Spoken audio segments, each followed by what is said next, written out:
mendalami betul-betul ilmu yang ada dalam agama Islam, tafsir, hadis dan seterusnya.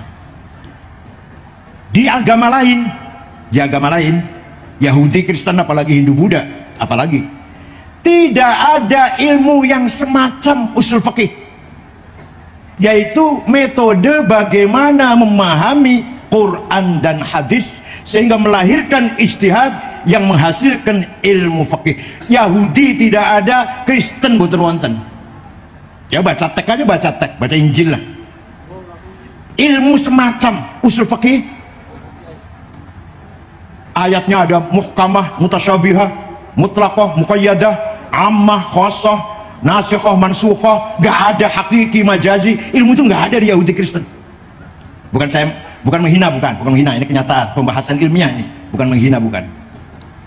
Ilmu semacam ilmu hadis, dalam seleksi hadis dinamakan sahih kalau inti daripada agama, spirit daripada agama, bukan hanya akidah, bukan hanya syariah, tapi akhlakul karimah. Akhlakul, membangun wisdom, hikmah di dalam hati kita semuanya. Bukan hanya akidah, kafir, sesat, murtad, musyrik. Bukan hanya itu kalau di pesantren. Atau syariah, sholat, kalau nggak sholat bunuh, pencuri potong tangan, yang zina gebukin ping 100, yang mabok minum arak gebukin 40 kali. Bukan hanya itu yang kita sampaikan di masyarakat, tapi yang paling penting adalah budaya, akhlakul karim. Pesantren Al-Hisnul Hasin, benteng yang kokoh dalam memperkuat persatuan NKRI, semangat ukhuwah watoniyah, spirit nasionalis. Di samping pesantren membangun budaya, akhlakul karimah, memahami agama, ruhuddin atau ruhul Islam akan kita dapati di pesantren, tidak akan kita dapati di sekolah-sekolah. Yang Ustadz DB bisa baca Quran. Sanawiyah negeri, aliyah negeri, kecuali keluar pesantren, kecuali kalau nggak keluar pesantren, ustadznya tuh nggak bisa baca Quran dengan benar. Bagaimana mau akan menjadi Hisnul Hasin, Ruhuddin? Bagaimana akan menjadi benteng agama Islam kalau kualitas guru-gurunya baca Quran saja tidak bisa? Itu guru sekolah agama loh ya, bukan guru sekolah SMA, bukan sekolah agama. Peran pesantren sungguh sangat mulia sejak dulu sampai sekarang. Pertama, peran membangun ruhul Islam wa ta'alimu wa mabadi'u, peran membangun semangat beragama Islam dengan memahami betul-betul ilmu pengetahuan tentang keislaman, dengan mendalami betul-betul ilmu yang ada dalam agama Islam, tafsir, hadis dan seterusnya. Di agama lain, Yahudi, Kristen, apalagi Hindu, Buddha, apalagi tidak ada ilmu yang semacam usul fikih, yaitu metode bagaimana memahami Quran dan hadis sehingga melahirkan ijtihad yang menghasilkan ilmu fikih. Yahudi tidak ada, Kristen boten wonten. Ya baca teks aja, baca Injil lah. Ilmu semacam usul fikih, ayatnya ada muhkamah, mutasyabihah, mutlaqah, muqayyadah, ammah, khassah, nasikhah, mansukhah. Gak ada hakiki, majazi. Ilmu itu gak ada di Yahudi Kristen. Bukan menghina, ini kenyataan, pembahasan ilmiah ini, bukan menghina, bukan. Ilmu semacam ilmu hadis, dalam seleksi hadis dinamakan sahih kalau muttasil, dhabit, thiqah, adil, baru sahih. Kurang satu syaratnya turun hasan, kurang lagi dhaifnya macam-macam. Tidak ada metode seleksi yang semacam ini di agama lain.